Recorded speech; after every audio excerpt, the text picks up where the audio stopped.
combine small town roots with business savvy, and you've got the Rural Rundown podcast. We're sharing our marketing and branding strategies, tips, and tricks that rural businesses can use to educate, inspire, and entertain their customers, and to help you make sales and hit profit goals. So what does it take to go from your mom is your only fan to famous in a small town? Tune in and listen up as we feature business owners and organizations that are doing big things in their community and creating opportunities for generations to come. Hey, Rach, we are back with another episode of the Rural Rundown podcast.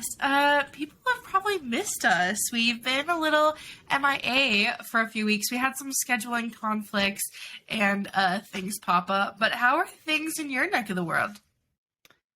Things are going. I feel like we're kind of in that nice, is it spring, is it not? Doesn't feel like it, but we're all mentally ready for it. So it's really rainy and windy today with little snow mixtures, a little tease, Hopefully can get some warmer weather and get outside. That's kind of where I'm sitting. What about you? What's going on? Yeah. Not a whole lot. Just like we were talking before we hit record on here, just kind of a crazy season of life. Feels like I'm definitely feeling like all those, the spring cleaning kind of flurries where you're like, all right, time for new stuff. Let's clean out the old, move into the new. That's definitely how I'm feeling in life and business lately.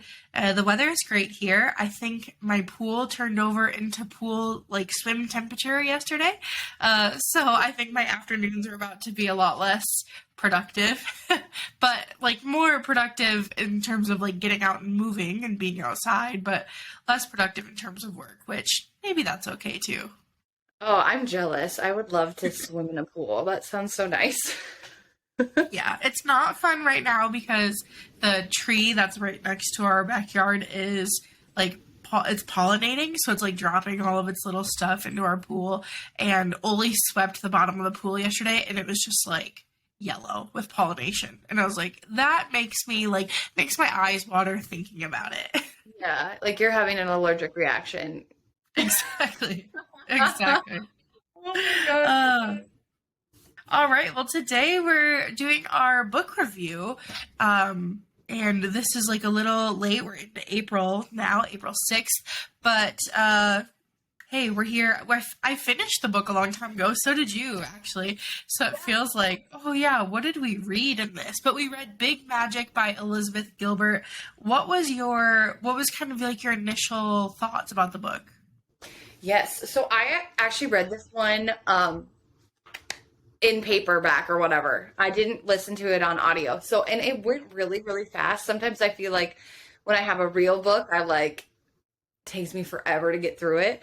But I feel like the way Elizabeth Gilbert wrote this book, it's just so different than other books that I've read. And she wrote it in bite-sized pieces. There was different sections of the book that were titled, one was courage, I think, right? And then enchantment, permission.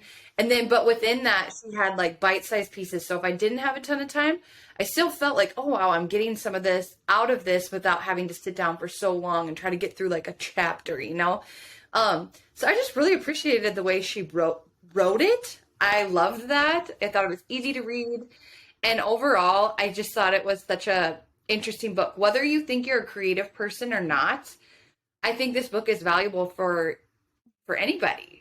Because we actually are all innately creative, and the way she talks about it, I think helps us realize that and see we have that muscle to flex. We just have to do it consistently. So, what did you think? What are your first initial thoughts? Yeah, I agree. I really liked the way that she wrote it. Something about this book too made me feel like I wanted to know more, right? Because she kind of talks about her own life experiences that are really fun.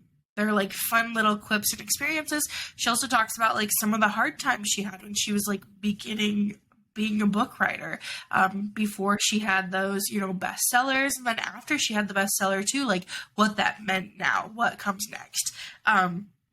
So I thought that was really interesting too. I really like to relate to people and to be maybe this person isn't so different than I am. Maybe I can be successful too, or maybe I'm kind of in the same boat or feeling the same feelings. So for me, that makes the book go really fast. And I also felt I learned a ton from this book. I got a lot out of it, but I never felt like it was one of those like self-improvement, self-help kind of books where it's like, now you should do this or this is how you should do this. Instead, it was just a collection of like how people how ideas come to people, how ideas transfer through people, how you should kind of like date that idea or like date yourself, like your creative self. So that this book led me to, because this was the second time I read it, this book really led me into like the artist's way and learning about like idea generators and manifesting generators, which turns out I am, which like helps me learn so much about myself and be like, okay, even if an idea comes to me, maybe it's not meant for me. Maybe it's meant for somebody else. So processing that, like this book really led me into some of that stuff. I like I can't remember where in the part of the book that it is, but she kind of walks through like fears or doubts that people say. And it was so interesting because sometimes I've thought those things, but I've never seen a book like actually say them or someone else Yeah. admit to them. And then kind of how she walked through all those things, they're all kind of bullshit actually, but we believe them. And how when we do that, like we're like putting ourselves into this little box that we don't have to do.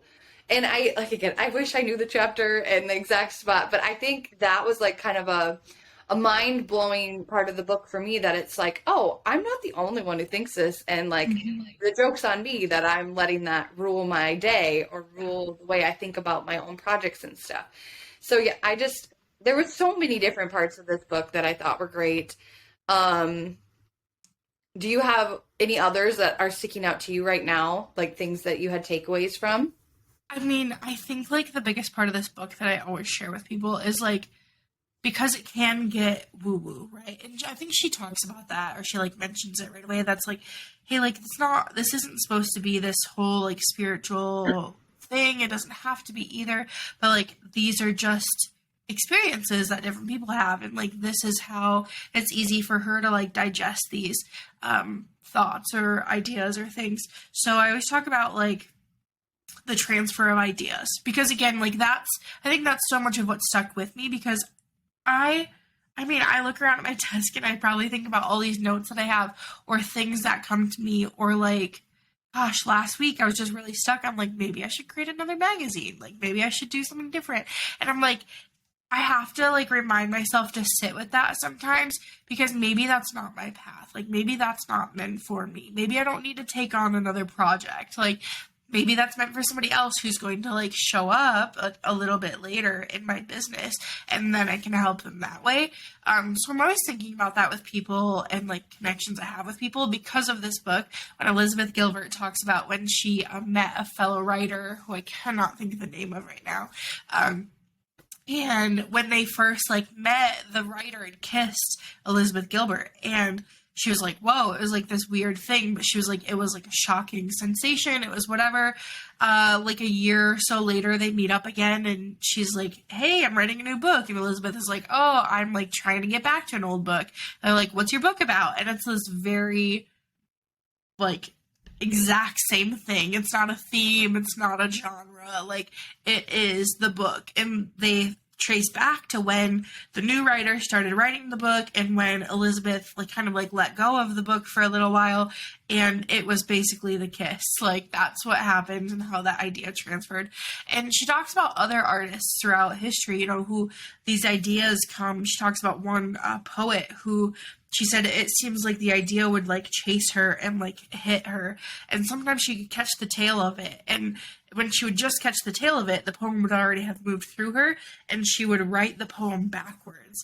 Like stuff like that is just too crazy for me to kind of comprehend, for it to just be like, oh, that's like a weird thing. Like no, this is kind of like the universe and how it works and how ideas work, you know? And like I said, it led me to the Artist Way.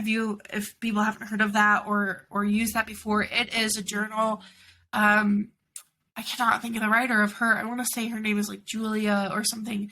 But I'll look it up and we'll have to add it to the show notes. So it's the Artist Way.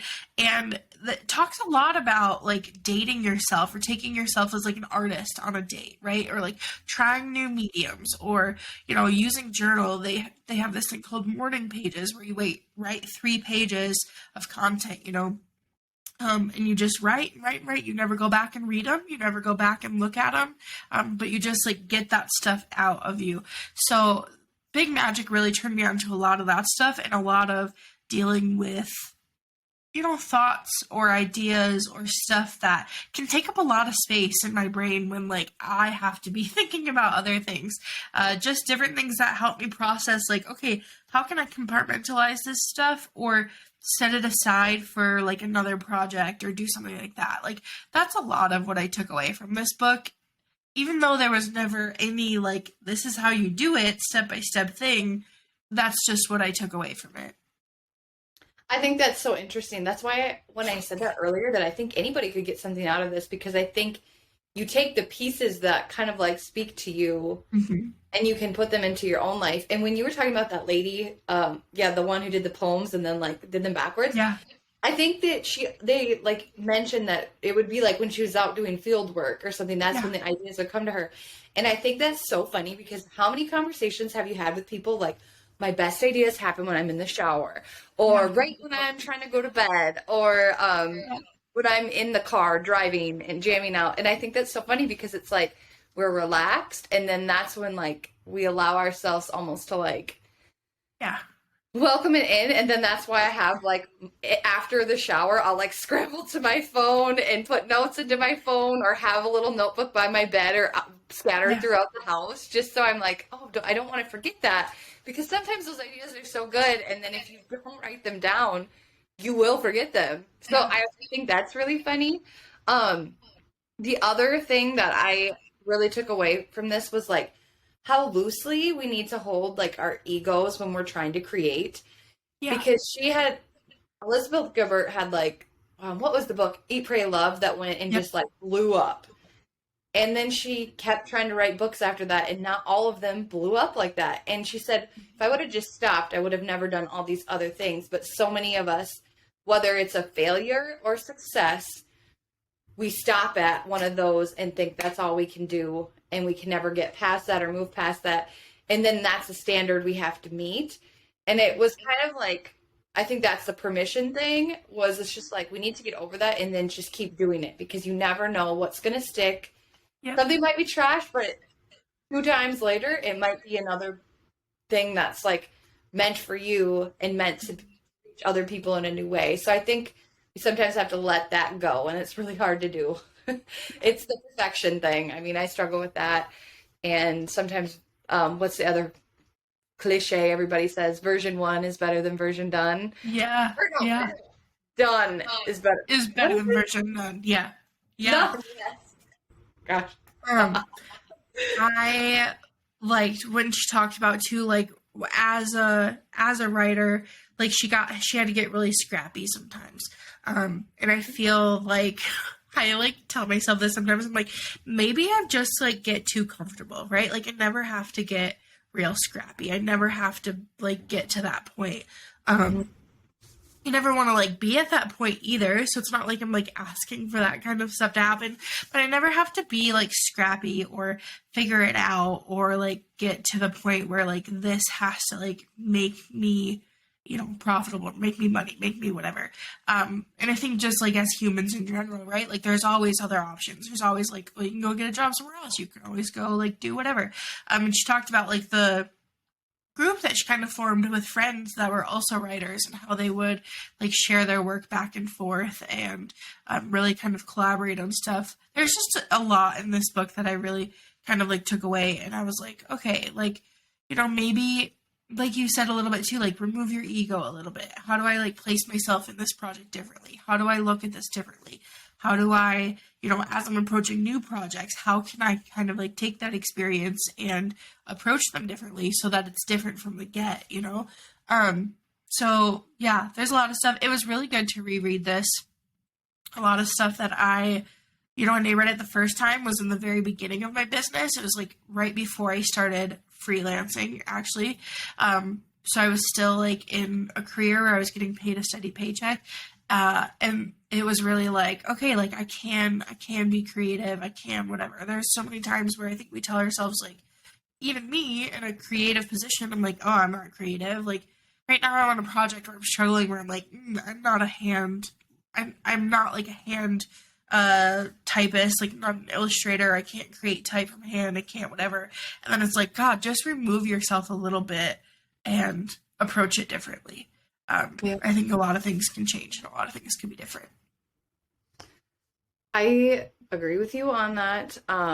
The one last thing that I wanted to say, that I wrote this down from my notes, and this is one of the takeaways I have. Play because you get to. Creativity and a creative life and a creative job is a gift. Your ideas will not dry up. Yes. And I feel like I could probably read that every single day to remind myself of those things. So I feel like I should write that on my bathroom mirror. You know, as like read that every day. Your ideas will not dry up. Because I think that's something, you know, when you were talking earlier too, and just in this quote about like letting yourself play, I often find myself being like, I feel like I get in these funks the worst when I never let myself get bored. Like, we're constantly on our phones. We always have our phones to grab. We have Netflix. We have 24 streaming. Like, you never let your mind shut off. Like, even when I'm doing the laundry, I'll turn on something on Netflix while yep. I'm doing that. Like, I'm never getting bored. I'm never doing anything. And even yesterday, like when I was struggling here at my desk, I left, I walked away. I had some furniture to put together, so I did that because I'm like, okay, well, I can work with my hands. But what do? While I'm doing that, I turn on Adobe Live and I watch other designers design. And I'm like, why can't I just let myself like walk away from this, be in silence, like be in boredom, be whatever, because like that just said, you know, if you let yourself play and you let yourself be creative just to be creative, I feel like I could release so much of the tension or the like struggle that I feel within projects or within personal projects too. Oh my gosh, that just brought up what you just said, reminded me about how she talks about like the struggling artist throughout the book, Yeah. and how she basically wants to like dump that thought into the, not what you said, but like the struggling artist who like thinks they have to be like depressed to create good art. And I thought that was such an interesting take, because, and the way she like flipped it on its head and is like, no, this is like very unhealthy way to approach this. Right. But that's like the way sometimes creative living gets like idolized, is like we have to be like these artists who, you know, struggled and struggled and struggled and we're so sad. And she's like, no. So that was something that I thought was really refreshing, and I've never really heard anybody like almost take that and flip it around. So Yeah. anyway, That was a good reminder as well, to be like, you don't have to struggle. You don't have to be like the artist type, right? Or like you don't have to cut off your own ear to be successful. oh my gosh. Yes. So if you guys are listening and you read the book, or if you read it before, we'd love your feedback. What was your biggest takeaway, or some things that stuck out to you? You can always comment that on our social medias, or, you know, send it to us too if you want to through the website. Anything else, Brenna, on Big I Magic? don't think so. I'm excited to hear what people think about the book. You know, I read this book for the first time because it was recommended from a friend who was also jumping into her freelancing journey. So I just recommend this book to you guys, to anybody who's listening, to give it a read. Like Rachel said, even if you're not a creative, I think that this could be a really good book to get a lot out of. So I'm excited to hear what people think. If you have read it, if you read it along with us for Q1 of 2022, I'm interested to hear your thoughts. Yes. And as we go into Q2, we are going to announce our new book pick, which we're going to read, The 4-Hour Workweek. It's by Tim Ferriss. So you've started it, right, Brenna? Yeah, I'm on page 70. I just looked when we decided to choose this book. So I picked this up like 2 weeks ago, maybe. So it's been a really quick read. If you're grabbing the copy or the hard paper, hard copy of the book, it kind of feels like it could be a lot. Like, it feels like a thick book. But so far, it's been like a really quick read. And this was a book that Oli had in his library, and I just felt like it was time for me to read it. He raves about it. He said this is one of the first books he read when he was starting Oli's Images, and really helped a lot of the systems and stuff that he implemented. I think he talked about it in his podcast. Might have been why I'd finally decided to pick it up. And so, yeah, so far it's been good. Don't let it intimidate you. If you, like I said, if you pick up that hard copy and you're like, oh, I'm never going to get this finished. 3 months is a long time, actually, to like finish a book.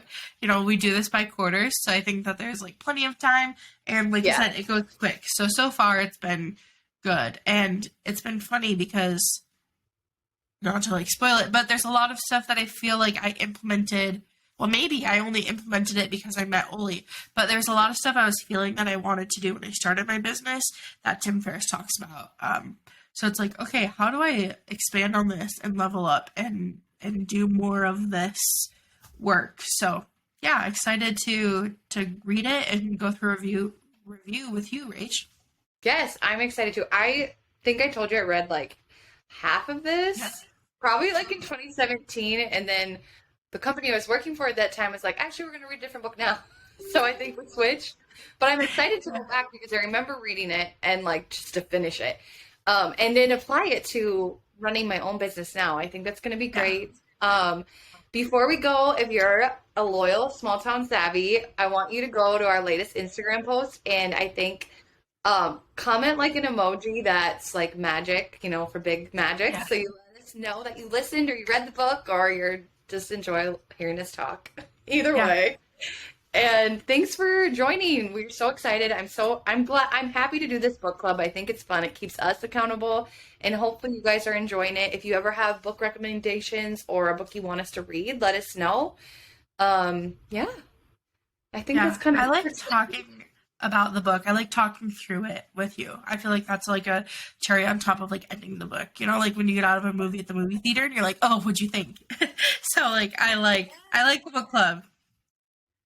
And our dream for the book club too, you guys, if you've never heard us say before, is we'd like love for you to be a part of it too and come in and share your thoughts. So whether it would be live or you want to send us a voice memo of your favorite takeaways, we'd love to include that in the podcast. So let's get involved. Let's do it together. Perfect. Awesome. Thanks for joining me today, Rach. I love talking about the book. Well, that's it for this episode of the Rural Rundown podcast. Thanks for listening. You can always find us on social media at The Rural Rundown. And if you really liked this episode, we would totally love it if you gave us a review and gave us a little rating. It would mean so much to us. And for more small town roots and business savvy, catch us on the next one.